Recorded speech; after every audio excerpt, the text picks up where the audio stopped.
Jalen Milroe has to be the most interesting prospect in the 2025 NFL draft. He's an athletic freak that fits the mold that many NFL teams would want out of their quarterback. He played against a lot of high-end talent while at Alabama and has had a lot of success, but he also turned the ball over a lot and is a guy that many analysts believe needs to sit and learn for a year in the NFL. He then crushed it at the Combine and had a good showing in Alabama's Pro Day with a 40-yard dash clocked between 4.37 and 4.51. It's a lot tougher to know for sure without the laser that the NFL Combine has, but regardless, he's going to be an interesting name to look out for in this upcoming draft. If you watched him, you probably know just how good he was. He's talented, but he also has the production to back it up from day one. Jalen Milroe was a 4-star recruit and the number 14 quarterback in the 2021 class, and he went to high school at Tompkins in Katy, Texas. Milroe had 3,825 yards, 559 rushing yards, and 53 total touchdowns over 3 seasons. He committed to play at Texas in 2019, but later flipped to Alabama. He redshirted in 2021 as he backed up Bryce Young, and Milroe only played in 4 games, throwing for 41 yards and a touchdown and rushing for 57 yards. He was the backup to Young again as a redshirt freshman, but he got his chance. Young suffered an injury against Arkansas, allowing Milroe to see the field and start the next week versus Texas A&M. Alabama was ranked number 1 and were able to hold off A&M 24-20. Milroe passed for 111 yards, 3 touchdowns, and 1 interception, and rushed for 81 yards and lost 2 fumbles. The difference was the running back battle between 2 now NFL guys. Jahmyr Gibbs rushed for 154 yards for the Crimson Tide, and Devon Achane had 62 yards for the Aggies. That was the lone start for Milroe, who ended the season with 297 yards, 5 touchdowns, and 3 interceptions, and rushed for 263 yards and a touchdown. Bryce Young then got drafted first overall in the 2023 NFL Draft by the Panthers, opening the door for Jalen Milroe to start for Alabama. But he had to earn it first. Milroe competed for the job against Ty Simpson and Tyler Buckner, a Notre Dame transfer. Milroe eventually got the nod though and had 5 total touchdowns against Middle Tennessee as Alabama won 56-7. But the next week, Milroe threw 2 picks in a 34-24 loss to number 11 Texas and was replaced as the starter by Buckner. Buckner went on to play so bad against USF that Milroe got the job back though. And then the Crimson Tide got hot, beating number 15 Ole Miss, number 17 Tennessee, and number 14 LSU. Against Auburn in the Iron Bowl, Milroe somehow found Isaiah Bond for a 31-yard touchdown with 31 seconds remaining on 4th and goal to win 27-24. The next week, Alabama beat number 1 Georgia 27-24 in the SEC Championship behind 192 yards and 2 touchdowns from Milroe. Alabama made the college football playoff and played an instant classic against number 1 Michigan in the Rose Bowl. It came down to overtime, and on 4th down in overtime, Milroe took a snap and the Michigan defense swarmed him. Blake Corum had already rushed for a 17-yard touchdown for the Wolverines, and that was it. Of course, Michigan and J.J. McCarthy then stomped Washington to win the national championship. Milroe was second-team All-SEC after finishing with 2,834 yards, 23 touchdowns, and 6 interceptions, and rushed for 531 yards and 12 touchdowns. Nick Saban decided to retire after the season, and Kalen DeBoer was hired. In year 1 under DeBoer, the Crimson Tide went 9-3 with losses to Vanderbilt, number 11 Tennessee, and Oklahoma before losing to Michigan in the Relia Quest Bowl. The Crimson Tide did pick up victories against number 2 Georgia, number 21 Missouri, and number 15 LSU though. Milroe passed for 2,844 yards, 16 touchdowns, and 11 interceptions, and rushed for 726 yards and 20 touchdowns. It wasn't a perfect season for Milroe by any measure, but there was still no doubt that he was one of the top prospects in the 2025 NFL Draft. Jalen Milroe was given a 6.14 prospect grade, considering him to be a good backup with the potential to develop develop into a starter. He also got good next-gen stats with a score of 81, and he had the best athleticism out of all the quarterbacks and had the 5th best production score. That all gives him the 2nd best total score behind only Cam Ward. Milroe is 6'2", 217 pounds. Hand size does often matter for a quarterback, and Milroe's a bit odd. At the Senior Bowl, Milroe's hands measured at 8 3/4 inches, and at the Combine, his hands were 9 3/8 inches. Somehow, Milroe's hands grew overnight. There have also been some questions about if Milroe should play a different position like there was for Lamar Jackson. Milroe is super athletic. He's built like a linebacker and can run. Milroe will break tackles and won't back down from a hit. He has the build to play receiver or house call a run at any time with the scramble, but the arm talent is a question. He was able to make big plays moving outside of the pocket, but isn't very accurate and doesn't always make good decisions. He can make the throws that he needs to, but he doesn't always anticipate timing his throws very well, and he needs to fix his footwork at times. Not to mention, when rattled, Milroe can get ugly. He takes way too many sacks, and it'll be interesting to see if he can become a better pocket passer and progress through his reads better. But regardless, he's an interesting prospect. He can zip throws and is a serious threat with his legs, especially if he's moving to his right. There are concerns for sure, but he's also just so talented that maybe it's worth taking a shot on him. The big question then becomes, what teams make the most sense for Jalen Milroe? It sounds like the consensus is that Milroe needs to sit and learn for at least a year. It's unlikely that he'll be a first-round pick at this current moment unless a team really needs to reach for a quarterback, but a day 2 pick, whether it's in the 2nd or 3rd round, would make a lot of sense. The best fit for Milroe is bound to be a team that just isn't quite completely quarterback needy for this season, but could use one for the future. And there's already an option there, but probably not the long-term option.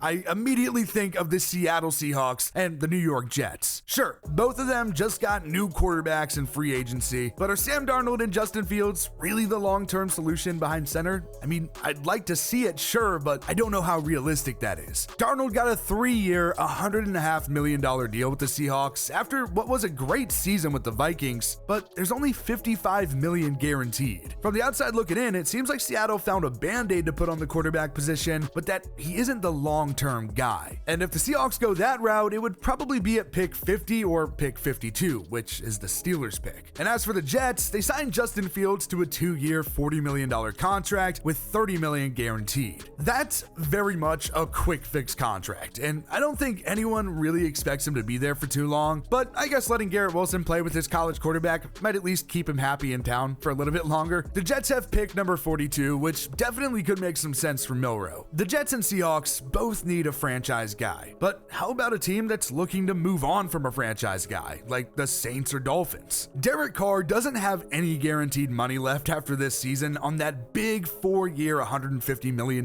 deal. New Orleans could save $32.8 million against the cap for 2026 by releasing him, as his cap hit is going to go up to $61.5 million. If Milroe were to come in and sit for a year, by the time the Saints needed him, he'll be ready. Now, no, the Saints roster isn't great, but it would make sense to get a young quarterback with a first-year head coach in Kellen Moore. And there are some good players on the Saints still, like Chris Olave and Rashid Shaheed. The Saints have both the 40th pick in the 2nd round and number 71 in the 3rd. And then there are just a lot of questions when it comes to Tua Tagovailoa and if he can be the franchise guy with the Dolphins at this point. Miami has invested in good players to put around him, specifically Tyreek Hill and Jalen Waddle. But Tua just hasn't been able to stay on the field. It was diagnosed with this 3rd concussion just in this last NFL season. He has had success on the field at times, but has also had his struggles, and it's been harder to win when he's been out so often. At some point, it'll just be time for the Dolphins to look past Tua and get someone who can stay on the field. Jalen Milroe would certainly be a good lottery ticket to have in that locker room. The 2nd round pick at number 48 could make a ton of sense to take Milroe. And finally, the other teams that could make a lot of sense are going to mostly depend on where Aaron Rodgers ends up. It sure does sound like right now that it's going to be the Steelers, and that would make a ton of sense. Even if Rodgers does go to Pittsburgh though, drafting Milroe could be in play. But especially if he doesn't, Milroe would be a great option for the Steelers, who definitely can't draft a top quarterback after making the playoffs. It's just been messy since Ben Roethlisberger retired, and the Steelers just haven't been able to figure the quarterback position out. Taking Milroe would just make sense, but it would potentially require Milroe dropping into the 3rd round.